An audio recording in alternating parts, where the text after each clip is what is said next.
सुसंस्कृत वसईत भर रस्त्यात एका माथे फिरूने तरुणीवर सपासाप वार करून हत्या केली आणि तिथे उपस्थित असलेला जमाव तिला मदत करायची सोडून चित्रफित बनवतो आहे। ही घटना केवळ संतापजनक नाही तर मन बधीर करणारी आणि सुन्न करणारी आहे। तिथे असलेला जमाव एवढा संवेदनशून्य आणि थंड कसा असा सवाल विचारला जातोय। पण जी घटना घडली ती वसई आमची नाही। वसई शूरवीरांचा वारसा सांगणारी, लढवय्या लोकांचे सुसंस्कृत आणि संवेदना जपणारी आहे। वसईच्या भूमीत परप्रांतीयांचे आक्रमण झाले आहे। त्या परप्रांतीयांच्या भागात ही कलंकित करणारी घटना घडली आहे। मूळ वसईत ही घटना घडली असती तर हजारो वसईकरांचे हात नक्कीच मदतीसाठी सरसावले असते। पण वसईत एक दुसरी वसई तयार होत आहे। अनधिकृत वसाहतींचे, परप्रांतीयांचे, बकाल आणि मठ्ठ लोकांची ही वसई आमची वसई नाही। वसई हे नाव जरी उच्चारलं तरी डोळ्यासमोर एक सुसंस्कृत नगरी समोर येते। पोर्तुगीजांच्या ताब्यातून वसई जिंकणाऱ्या शूरवीर चिमाजी अप्पांच्या शौर्यांचा वारसा असलेली ही नगरी 2500 वर्षांपूर्वी भगवान गौतम बुद्धांचा शांतीचा संदेश जगभर नेणारी शूरपारक नगरी। ऐतिहासिक, सांस्कृतिक, धार्मिक, सुसंस्कृत अशी वसईची ओळख। पश्चिम पट्ट्यातील निळाशार समुद्र आणि हिरव्यागार वनराईच्या निसर्गाची संपदा। ख्रिस्ती, कोळी, आगरी, वाडवळ, भंडारे, सामवेदी, कुपारे, आदिवासी, बौद्ध हे वसईचे स्थानिक भूमिपुत्र। हिंदू मुस्लिम समाज इथे गुण्यागोविंदाने राहत आलाय। अशा वसईत माणुसकीला काळीमा फासणारी घटना घडली। वसई पूर्वेच्या गावराईपाडा या ठिकाणी भर रस्त्यात शेकडो लोकांच्या समोर आरती यादव या विशीतल्या तरुणीचा माथेफिरू प्रियकराकडून निर्घुण हत्या करण्यात आली। तो तरुण तिच्यावर सपासप वार करत होता, पण गर्दी मख्खपणे तो रक्तरंजित थरार बघत होते, आपल्या मोबाईल कॅमेऱ्यात कैद करत होते। एका तरुणाचा अपवाद वगळला तर कुणालाही पुढे यावंसं वाटलं नाही, त्याला थांबवावंसं वाटलं नाही। किंचाळणाऱ्या त्या मुलीची मदत करावीशी वाटली नाही। लोकांच्या भावना मेल्या, माणुसकी मेली, संवेदना बोथट झाल्या त्याचं हे उदाहरण आहे। जर वसई एवढी सुसंस्कृत आणि संवेदनशील आहे तर लोक असे का वागले असा प्रश्न उपस्थित होतोय। पण वसईच्या ज्या भागात ही घटना घडली, ज्या लोकांसमोर ही घटना घडली ती वसई आमची नाही, ती लोक वसईकर आहेत। या वसईत एक दुसरी वसई आहे। मागील काही वर्षांपासून वसईत अतिक्रमणे होऊ लागले आणि परप्रांतीयांची घुसखोरी सुरू झाली।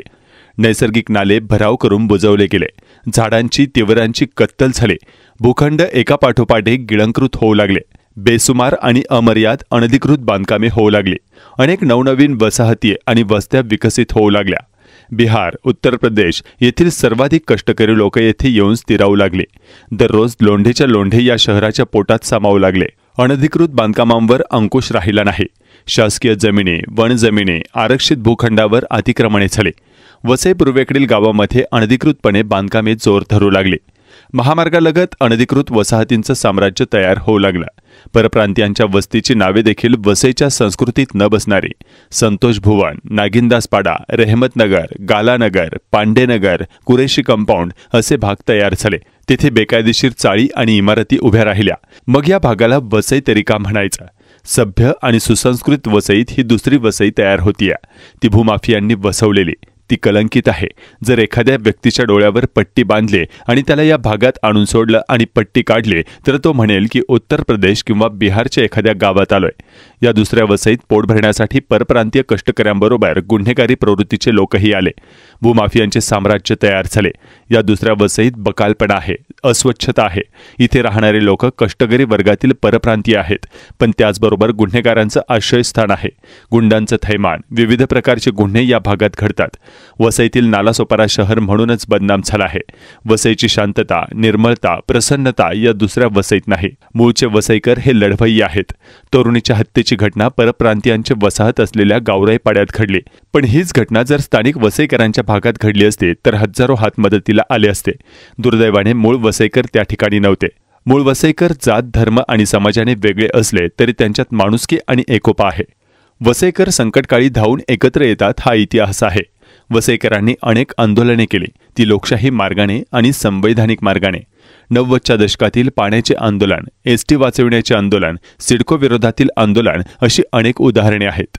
या आंदोलनातून जन्म झाला हरित वसईसारख्या संघटनांचा। अगदी अलीकडच्या काळात गावे वगळण्याचे आंदोलने ही वसईकरांनी एकी आणि ताकद अनुभवली। या वसईत मिशनऱ्यांनी शैक्षणिक क्रांती घडवली, शाळा महाविद्यालय उभी राहिले।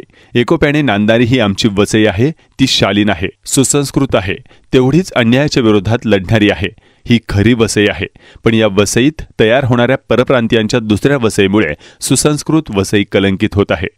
परप्रांतीयाच्या वसईच्या संस्कृतीशी मातीशी नाळ जोडलेली नाही, त्यांना देणं घेणं नाही.